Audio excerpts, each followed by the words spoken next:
Assalamualaikum warahmatullahi wabarakatuh, and hello everyone. My name is Budi Sampurno and I will present my storytelling. The title of my story is uh, Batu Bini and Batu Laki Mount, and the legend is from South Kalimantan. So, uh, without any further ado, let's begin our story. Once upon a time, there was the life of an old widow and her son. Angui was a nimble and hardworking young man. He lives with his elderly mother named Diang Ingsu. As a child, Angui was often invited by his mother to look for fish in the river by using a jukung, which is a kind of wooden canoe. When he was an adult, every day he went to the forest to look for rattan to be sold. After collecting rattan, he cleaned and tied it very neatly. Neatness in doing the task was always taught by his mother. One day, a merchant came to the village to take rattan and exchange it for basic necessities.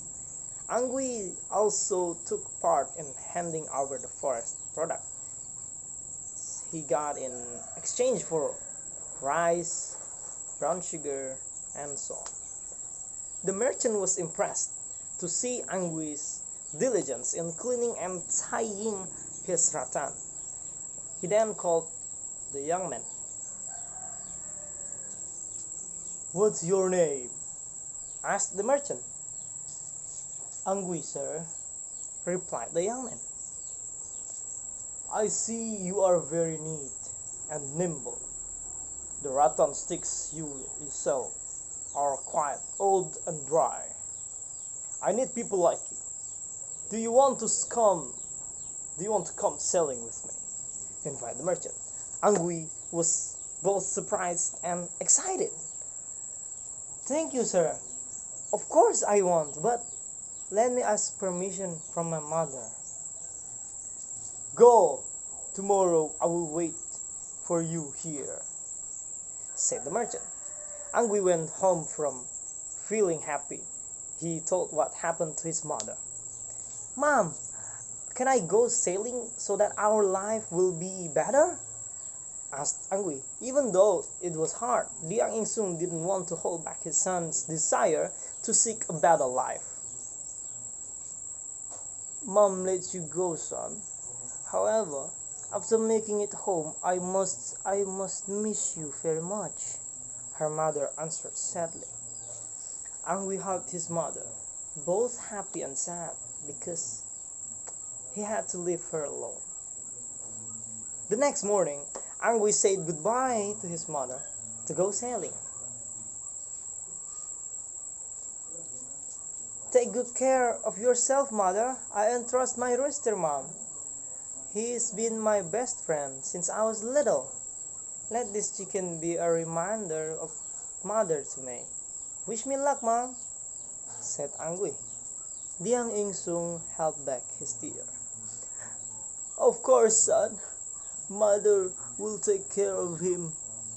Angui also went sailing with the merchant who owned the ship. For many years, Angui worked well and diligently. The merchant loved Angui very much. He also married his only daughter to Angui. Not long after, the merchant died. All of his property was passed on to his daughter and Angui. Thus, Angui's fate changed to become a wealthy merchant with a beautiful wife. Then Angui remembered his mother. He intended to visit his mother. His wife happily welcomed her husband's invitation. "Let's go, dear. I have never met my in-laws," said the wife. Angui also asked his crew to prepare for their trip to Angui's village by using a large and magnificent ship. After sailing for some time, the big ship arrived at the port. The villagers were surprised to see a large and magnificent ship landing in their village. Even more surprised, when they saw a young man and a young woman on the deck of the ship. Isn't that Angui, Diang Insung's son? Said one resident. Wow, he became a rich merchant. That's right, that's Angui's grandma, Insung's son. It's better if I go to Grandma Insung's house and tell her that her child is coming.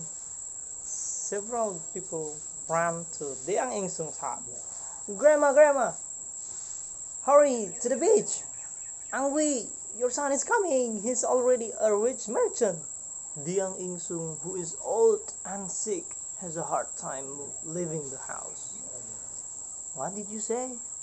Angui coming home? Yes, Grandma, hurry up there. Diang Insung was feeling very happy.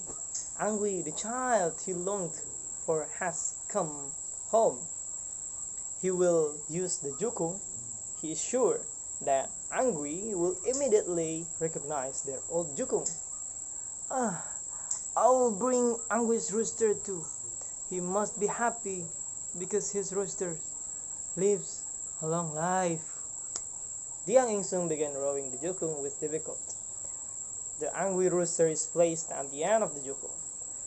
His body, which was already tired from the disease, felt more excited because she would be soon meet her son. The old jukung was rowed close to Angui's big boat. Diang Insung saw the figure of her son on the bridge of the ship.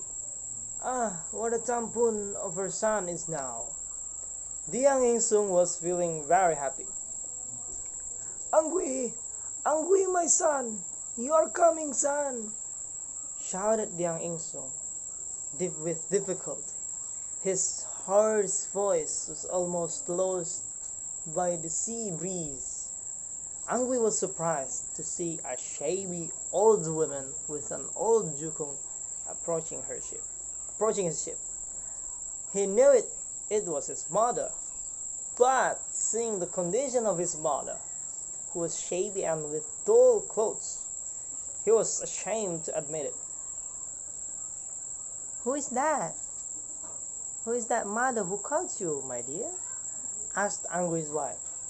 Is that really your mother? If so, tell the ship crew to pick her up. Angui was still looking sourly at the old woman who was trying to get closer to his ship. Hey, Grandma, who are you? Why do you call me your son? My mother is not a poor grandmother like you. Angui snapped.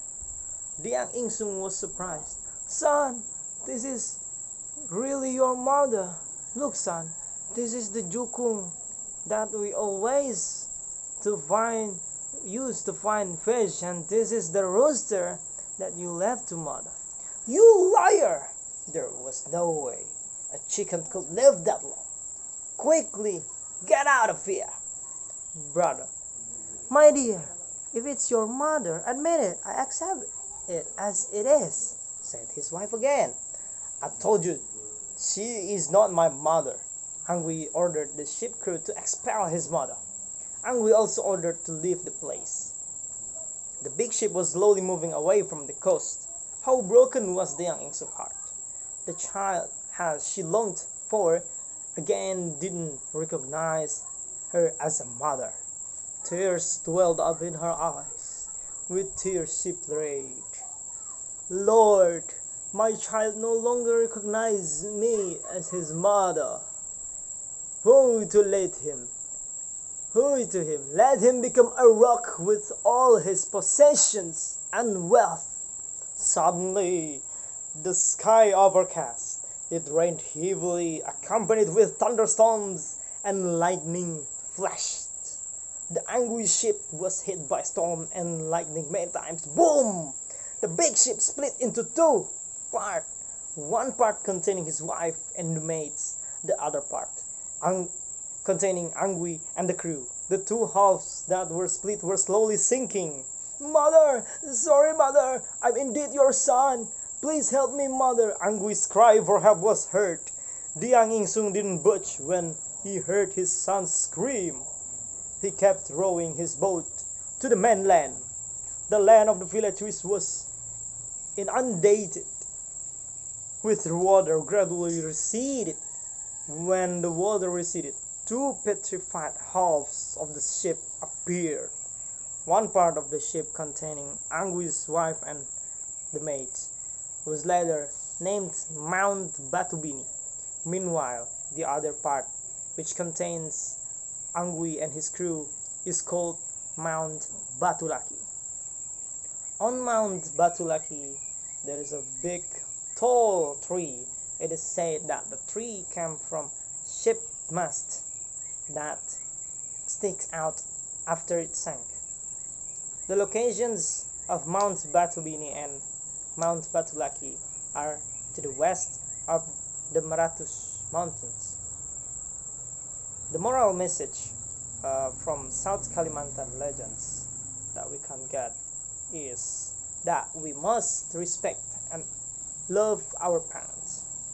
They are the source of our success and our happiness that we will achieve. Well, I think that's all from me, everyone. Thank you and wassalamualaikum warahmatullahi wabarakatuh. Bye bye.